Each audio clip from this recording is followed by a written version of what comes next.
Au plan du développement, l'État a également entrepris des actions pour le bien-être social des populations. L'agriculture, la promotion de la bonne gouvernance, la lutte contre la corruption, la santé, l'industrialisation et les mines, les secteurs sont nombreux, nous dit William Achille Kabouri. Dans son exposé sur la situation de la nation, le Premier ministre indique qu'à la fin décembre 2024, le pays affiche un taux de croissance de 5,1%. Le secteur primaire, qui occupe 82% de la population au Burkina, constitue la principale activité économique. Cependant, la souveraineté alimentaire, symbole d'une indépendance réelle, reste un objectif majeur à atteindre. D'où l'initiative présidentielle engagée par le chef de l'État, le capitaine Ibrahim Traoré. Au cours de la campagne agricole écoulée, 48 600 hectares ont été emblavés gratuitement au profit d'agriculteurs grâce à des centaines de tracteurs acquis par l'État.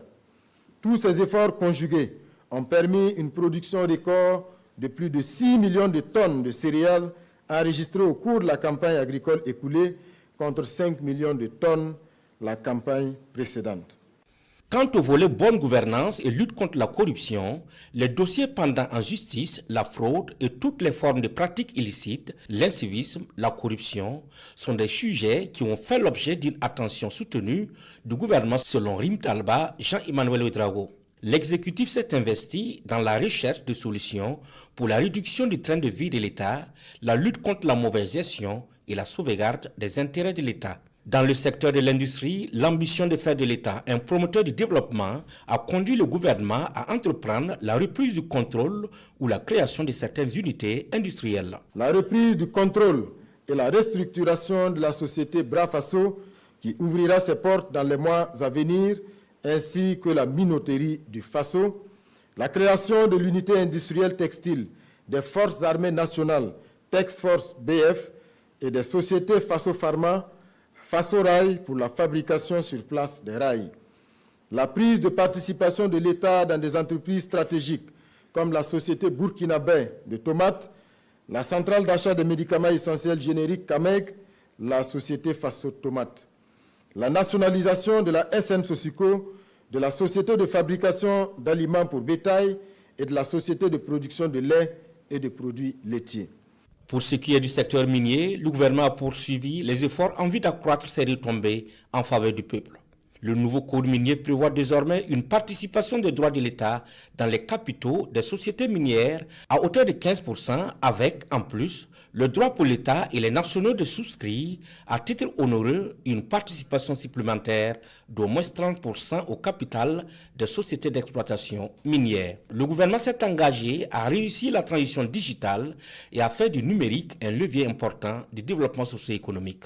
Dans l'optique d'apporter des réponses structurantes et durables aux préoccupations de la jeunesse, de nombreuses actions ont été initiées pour son épanouissement et sa participation au processus de développement. Dans ce sens, plus de 40 000 volontaires nationaux ont été déployés sur les chantiers du développement. Dans le domaine de la santé, plusieurs infrastructures sanitaires ont été réalisées. La construction de l'hôpital de Bobo, où les travaux avancent comme prévu, l'ouverture d'un centre de dialyse à Tenkodogo, la mise en service de 15 cliniques mobiles équipées pour des soins spécialisés au profit des populations des villages, des campagnes et des zones périphériques des villes. La réforme du système éducatif, axée sur la vision de développement endogène, s'est poursuivie avec notamment l'introduction, à titre expérimental, de l'initiation aux métiers et aux technologies de l'information et de la communication dans certaines écoles publiques et privées du préscolaire et du primaire. En matière d'urbanisation et d'habitat, le gouvernement a mené des actions dans le sens d'une meilleure planification de la croissance urbaine. Ainsi, une stratégie nationale de reconfiguration urbaine est élaborée afin de développer des noyaux urbains résilients, sécurisés et durables. Pour le Premier ministre, la réussite de l'organisation de la Semaine nationale de la culture SNC, du CIAO et du FESPACO constitue un message au monde que le Burkina Faso reste un pays fréquenté et fréquentable.